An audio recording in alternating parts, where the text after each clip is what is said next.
प्रिय दोस्त, good morning. प्रत्येक दिन हिंदू पेपर और इंडियन एक्सप्रेस, PIB और न्यूज़ का जो इम्पोर्टेंट क्वेश्चन है आपके लिए है उसको मैं डालता हूँ। फर्स्ट क्वेश्चन है, इंडियन एक्सप्रेस का क्वेश्चन है। इंडियन एक्सप्रेस के क्वेश्चन को मैं डालता हूँ, इस पर आप ध्यान दीजिएगा।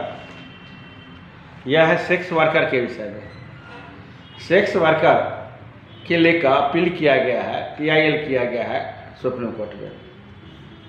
क्या किया गया है कि सेक्स वर्कर को ब्लड क्यों नहीं डोनेट करने की अनुमति दिया जाता है। सेक्स वर्कर को ब्लड क्यों नहीं अनुमति दिया जाता है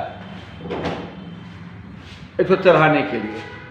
तो सेक्स वर्कर को इसलिए ब्लड के डोनेट की अनुमति नहीं दिया जाता क्योंकि हो सके बहुत सा सेक्स वर्कर में HIV पॉजिटिव हो। HIV पॉजिटिव के कारण सेक्स वर्कर को नहीं दिया जाता है, ताकि HIV ट्रांसमिशन का कार्य करता है, एक आदमी से दूसरे आदमी में फैलता है, जिसका उनकी स्वास्थ्य पर बुरा प्रभाव पड़ेगा। नेक्स्ट क्वेश्चन आपको है, नेक्स्ट जो आर्टिकल लिया गया है, एक आर्टिकल है, आपको हम चर्चा कर दें। यहाँ देखिएगा, यहाँ पर देखिएगा क्या लिखा है। द हिंदू का है, द सिलिकॉन वैली बैंक के विषय में। सिलिकॉन वैली बैंक दिवालिया हो गया है। और सिलिकॉन वैली बैंक कहाँ का है? सिलिकॉन वैली बैंक कहाँ का है? तो सिलिकॉन वैली बैंक अमेरिका की जगह है कैलिफोर्निया। अमेरिका में कैलिफोर्निया जगह है, वहीं पर सिलिकॉन वैली बैंक है। वह बैंक क्या किया, जो स्टार्टअप करते हैं वह पैसा देती है स्टार्टअप के लिए। अपना लोग पैसा जमा करते हैं, बॉन्ड बेचती है और बॉन्ड के माध्यम से पैसा देती है। लोग इतना पैसा निकाले, इसमें इतना पैसा निकाले कि बैंक दिवालिया हो गया। बैंक यहाँ तक कह दिया, जो पैसा लेने के लिए गए, क्या कि अब 2-3 दिन टाइम है, 5 दिन 7 दिन टाइम दीजिए। जो ही टाइम की बात कहे, यह रूमर फैल गया कि बैंक की स्थिति खस्ता है। ऐसी स्थिति में लोग की लंबी कतार लग गई सिलिकॉन वैली बैंक में। यह उदाहरण किसके स्टार्टअप के लिए देते हैं? टेक्सटाइल उद्योग के क्षेत्र में। जो स्टार्टअप टेक्सटाइल उद्योग है, अनुद्योग है, जो व्यक्ति स्टार्टअप करेगा उसके लिए पैसा नहीं देते थे। तो अब बैंक क्या हो गया? दिवालिया हो गया। लेकिन बैंक की स्थिति के विषय में जान लीजिए। बैंक में 2020 में इसमें कितना पैसा था, एक आंकड़ा है। इस बैंक की स्थापना हुआ था 1983 में। इस बैंक के पास 2020 में $2000 बिलियन रुपया था।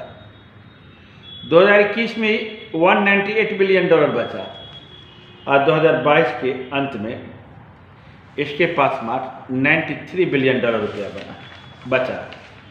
यह बैंक क्या हो गया? दिवालिया हो गया। यह जो बैंक अपना ब्याज बॉन्ड बेचता है, वह कम रेट पर ब्याज देता था, कम रेट पर ब्याज लेता था, बहुत कम रेट पर ब्याज लेने लगा। ये लोग पैसा निकाला, कंपनी से पैसा निकालना शुरू कर दिया स्टार्टअप के लिए। इसके बाद बैंक काफ़ी लॉस में चला गया। बैंक $1.8 बिलियन लॉस में चला गया। जब $1.8 बिलियन बैंक लॉस में चला गया, तब बैंक की स्थिति क्या हो गई? काफ़ी दयनीय हो गई। अब बैंक क्या हुआ? बैंक दिवालिया हो गया। तो आपसे पूछा जाएगा कि सिलिकॉन वैली बैंक कहाँ है? तो सिलिकॉन वैली बैंक आपको है कैलिफोर्निया में। इस बात की चर्चा हम कर दिए। गौर से देखिएगा, अच्छा दृश्य है। यह देखिए पर्पल रेगुलेशन, देखिएगा पर्पल रेगुलेशन, यहाँ देखिएगा यह पर्पल रेगुलेशन। आपसे पर्पल रेगुलेशन के विषय में क्वेश्चन पूछा जा सकता है। लेवेंड्री का पौधा के बढ़ाने के लिए, लेवेंड्री के पौधा के खेती बढ़ाने के लिए पर्पल रेगुलेशन चलाया गया। अब पर्पल रेगुलेशन कहाँ चला गया? जम्मू कश्मीर में चला गया। यह फसल होता है, वह बैंगनी कलर का होता है, यह फसल काफ़ी सुगंधित होता है, काफ़ी सुगंध देता है। CSIR के माध्यम से जम्मू कश्मीर इस फसल की शुरुआत किया गया। जम्मू कश्मीर में मुख्यतः इस फसल को जो उत्पादन करते हैं, मुख्य जो अधिक उत्पादन होता है वह जिला है कठुआ, उधमपुर, श्रीनगर, रजौरी, अनंतनाग और बारामूला में यह फसल के उत्पादन होता है।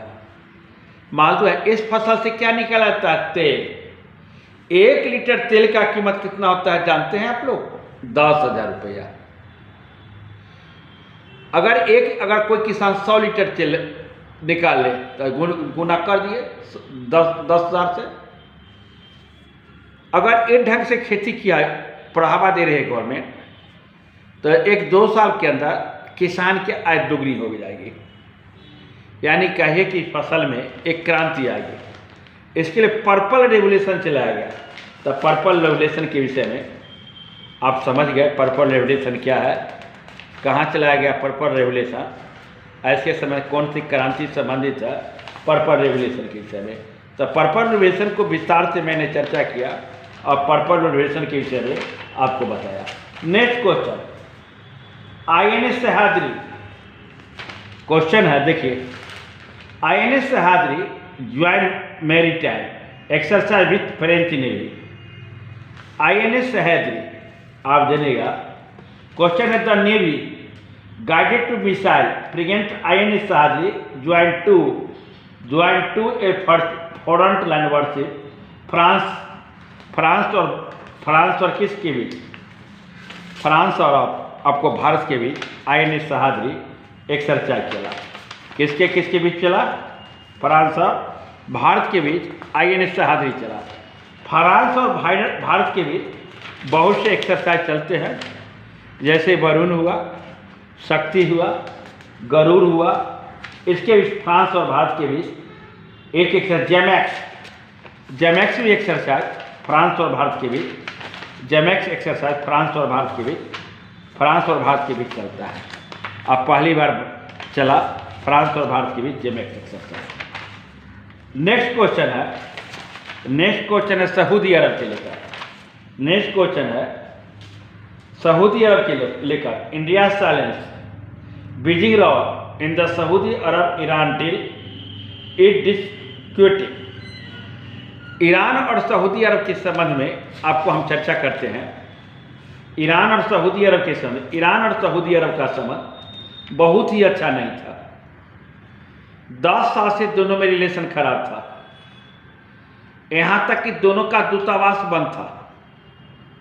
लेकिन दोनों के बीच मध्यस्थता करने का काम कौन किया जानते हैं? यह काम किया चाइना।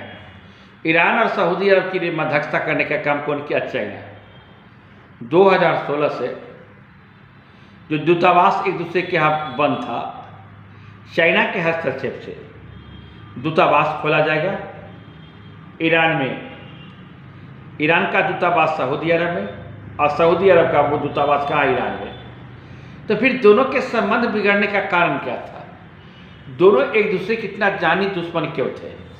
ऐसे कारण के पीछे जानते हैं? इस आर्टिकल को हिंदू ने इसका प्रमुखता से छापा है। यहाँ देखिए, यही है, हिंदू ने इसको प्रमुखता से छापा है इस आर्टिकल को। आप जान लीजिए कुछ पीछे इसके विषय में इतिहास जानना सऊदी अरब ईरान की जरूरी है। इस्लाम 2 प्रकार के होते हैं, शिया और सुन्नी। तो शिया लोग कहाँ रहते हैं? ईरान में। और सुन्नी कहाँ रहता है? सऊदी अरब में। शिया और सुन्नी की पटता नहीं है, दोनों एक दूसरे क्या है? जानी दुश्मन है। 2011 में सीरिया वार हुआ था। सीरिया वार में ईरान ने सपोर्ट किया था सीरिया को, लेकिन जिसके अगेंस्ट देश थे, सीरिया के अगेंस्ट देश थे, उसको सपोर्ट किया था सऊदी अरब। दोनों में प्रॉक्सी आमने सामने नहीं लड़े थे ईरान और सऊदी अरब, लेकिन दोनों में क्या है? प्रॉक्सी वार था। दोनों के बीच क्या था? प्रॉक्सी वार था। इसी प्रकार 2015 में यमन के मुद्दे पर यमन को साथ दे रहा था सऊदी अरब, और रीवन एक देश है उसको साथ दे रहा था ईरान। आपको जान ले, मक्का में भगदड़ मचा था आज से 3-4 साल 5 साल पहले। सऊदी मक्का मदीना लोग जाते हैं, इस्लाम धर्म का पवित्र स्थल है। हर मुस्लिम जीवन में एक बार मक्का की यात्रा करना चाहते हैं। अब मक्का मदीना कहाँ है? सऊदी अरब में। मक्का मदीना में भारी दंगा हुआ था। इस दंगे में ईरान ने कहा था कि दंगा भड़काने में सऊदी अरब का हाथ है। ईरान ने इस मसले को पूरे जोर शोर से उठाया था। कहता है कि इस्लाम धर्म के हम प्रवर्तक हैं, इस्लाम धर्म की सुरक्षा करते हैं, और दंगा फैला दिया। कौन इस बात की रूप फैलाया? ईरान फैलाया। 2016 में दोनों का रिलेशन समाप्त हो गया। ईरान और सऊदी अरब के बीच दोनों में 2016 में रिलेशन समाप्त हो गया। ईरान का दूतावास जो सऊदी अरब में था, एम्बेसी, उसको अपने आपस बुला लिया गया, और सऊदी अरब का दूतावास था उसको आपस बुला लिया गया। 2019 में जब सऊदी अरब पर अटैक हुआ तो सऊदी अरब ने कहा कि ईरान ही अटैक करवाया, जिम्मेवार है। एक घटना जान लीजिए, 2020 में कासिम सुलेमान जो मिलिट्री था उसकी हत्या कर दी गई थी। ईरान का मिलिट्री कमांडर था। इस पर आरोप लगाया, अमेरिका द्वारा आरोप लगाया, सऊदी अरब इसमें का भी हाथ था, अमेरिका ने हत्या कराई थी। इससे भी काफ़ी दोनों में तनाव हुआ। लेकिन हाल फिलहाल में चाइना इंटरफेयर किया कि कब तक तनाव रहेगा। जो वहाँ जो इलाका है, मध्य एशिया का जो इलाका है, वह जो इलाका है सऊदी अरबियन कंट्री है, जो आसपास का क्षेत्र है, कब तक अशांति रहेगी। दोनों के बीच क्या किया? समझौता कराने का काम किया। किसके बीच समझौता कराने का काम किया? सऊदी अरब और ईरान के बीच। और चाइना मुख्य डील में हुआ। तो आपको तब फिर चाइना मुख्य डील में हुआ, इससे क्या होगा? भारत पर क्या प्रभाव पड़ेगा और चाइना पर क्या प्रभाव हुआ? चाइना के नेतृत्व क्षमता बढ़ी, चाइना के विश्व स्तर पर साख बढ़ा, ताकि दो देश लड़ रहा था तो शांति स्थापित करने का काम किया। ऐसे भारत का फायदा हुआ कि घाटा हुआ? चाइना हस्तक्षेप किया सऊदी अरब ईरान के समझौता कराने के लिए, तो दोनों को भारत का क्या हुआ? तो भारत को फायदा हुआ। ईरान से वही संबंध है जितना कि सऊदी अरब से।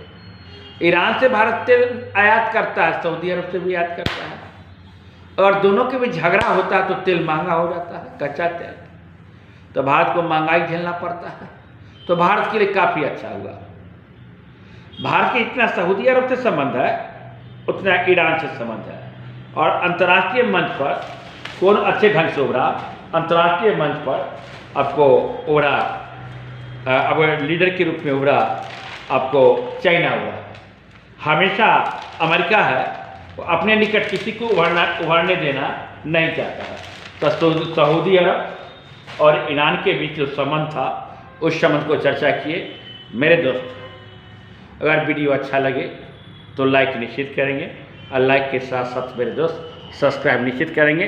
जय हिंद, जय भारत।